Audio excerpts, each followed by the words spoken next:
السلام علیکم۔ یہ پاکستان منزل بہ منزل کا یہ چوتھا ایپیسوڈ ہے، یہ چوتھا حلقہ ہے۔ اس میں حلقے میں اگست کے مہینے اگست 1947 کے میں جو مشہور واقعات ہوئے ہیں وہ ان کی تفصیل پیش کی جائے گی تاریخ بتاریخ،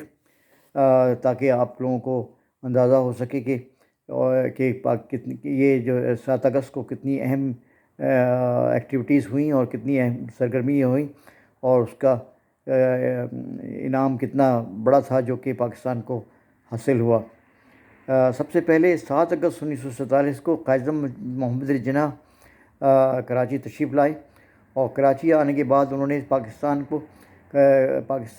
کراچی کو پاکستان کا مستقل اور حتمی دارالخلافہ یا صدر مقام مقرر کیا، اور آپ نے یہ ہدایت کی کہ پاکستان کا کیپٹل جو ہے وہ اس شہر سے کسی اور دوسرے شہر میں منتقل نہ کیا جائے، اس لیے کہ اگر پاکستان کی فیڈریشن کو محفوظ رکھنا ہے اور پاکستان کو ایک ملک قائم رکھنا ہے، کیونکہ پاکستان کا ایک دوسرا بڑا بازو جو تھا وہ اس پاکستان تھا جو کہ ہزاروں میل دور تھا، اور اس کا واحد سا طریقہ یہ تھا کہ اس پاکستان کے لوگ بحری جہاز سے چٹاگانگ سے کراچی لوگ آتے تھے اپنے کام کے لیے اور واپس چلے جاتے تھے، جو ان کے لیے بڑی سہولت کا باعث تھی۔ 8 اگست 1947 کو پاکستان کا نیشنل فلیگ اپروو ہوا۔ یہ جو پاکستان کا جو جھنڈا تھا، قومی جھنڈا، یہ شہید قائد ملت لیاقت علی خان نے اسمبلی میں پیش کیا تھا اور متفقہ طور پر منظور ہو گیا تھا۔ 14 اگست 1947 کو پاکستان سرکاری طور پر وجود میں آیا اور ایک انڈیپینڈنٹ اور سورن اسٹیٹ کی حیثیت سے اپنی تاریخ شروع کی۔ علامہ شبیر احمد عثمانی نے پاکستان کا جھنڈا لہرایا کراچی میں، اور مولانا ظفر احمد عثمانی نے پاکستان کا جھنڈا لہرایا ڈھاکہ میں۔ 15 اگست 1947 کو ایک جوائنٹ ڈیفنس کونسل پہ ہوئی جو کہ پاکستان اور ہندوستان میں ہوئی، تاکہ کہ جو جوائنٹ پرابلمس ہیں، کنفلکٹس ہیں، وہ حل کی جا سکیں۔ 16 اگست 1947 کو مشتاق احمد گورمانی جو پرائم منسٹر تھے بھاولپور کے، انہوں نے گورنمنٹ آف پاکستان سے ریکویسٹ کی کہ وہ پاکستان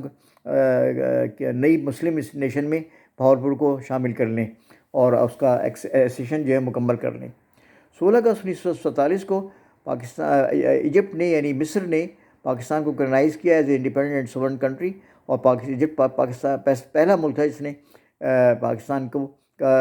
ریکگنائز کرنے کا اعلان کیا پاکستان کے صرف 2 دن کے قیام کے بعد، یعنی 14 اگست کو پاکستان قیام ہوا ہے اور 16 اگست کو ایجپٹ نے اسے تسلیم کر لیا۔ 16 اگست 1947 کو پاکستان نے آفیشلی اپلیکیشن سبمٹ کی یونائٹڈ نیشنز کی ممبرشپ کے لیے۔ پرائم منسٹر لیاقت علی خان،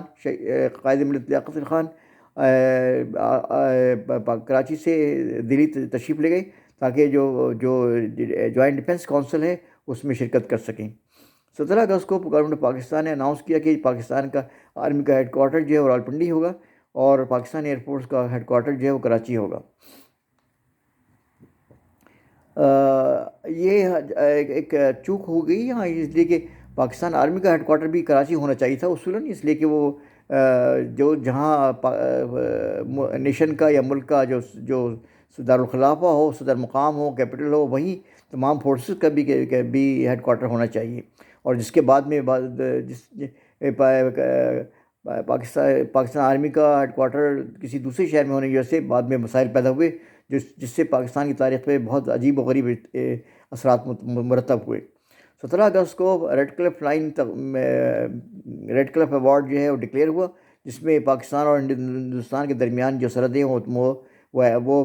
بتائی گئی ہیں کہ کون کون سے علاقے پاکستان میں شامل ہوں گے اور کون کون سے علاقے جو ہیں ہندوستان میں شامل ہوں گے۔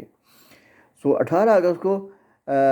یونائٹڈ نیشن سیکورٹی کونسل نے پاکستان کی درخواست جو ہے نئی ممبرشپ کے لیے ایکسیپٹ کر لی، اور یقین دلایا کہ پاکستان کو یونائٹڈ نیشنز کی membership as early as possible مل جائے گی۔ 19 اگست کو پاکستان کی تاریخ میں پہلی دفعہ جو ہے وہ گورنمنٹ آف پاکستان کے جو دفاتر ہے وہ کام کرنا شروع ہو گئی۔ 21 اگست کو نظام آف حیدرآباد اسٹیٹ دکن نے اناؤنس کیا کہ Hyderabad Deccan would be an independent sovereign country, اور انہوں نے ایک اسٹینڈ اسٹل ایگریمنٹ کر لیا تھا ہندوستان کی حکومت سے، اور یہ طے ہوا تھا کہ جب تک کہ دوسرا کوئی فیصلہ نہ ہو، یہ جو حیدرآباد کی آصفیہ اسٹیٹ جو ہے وہ قائم رہے گی اور کسی قسم کا رد و بدل نہیں کیا جائے گا. لیکن بھارت نے حسب معمول جو ہے وہ وفا نہیں کی، اور اگر 11 ستمبر 1948 کو 3 لاکھ فوج لے کر حیدرآباد پہ چڑھائی کر دی. 22 اگست کو گورنمنٹ پاکستان نے اعلان کیا کہ جی جمعے کے دن آدھا دن چھٹی ہوگی، اور تاکہ لوگ مسلمان جمعے کی نماز سے فارغ ہو سکیں. 22 اگست کو پاکستان اور ایران نے ڈپلومیٹک ریلیشن اسٹیبلش کی، اور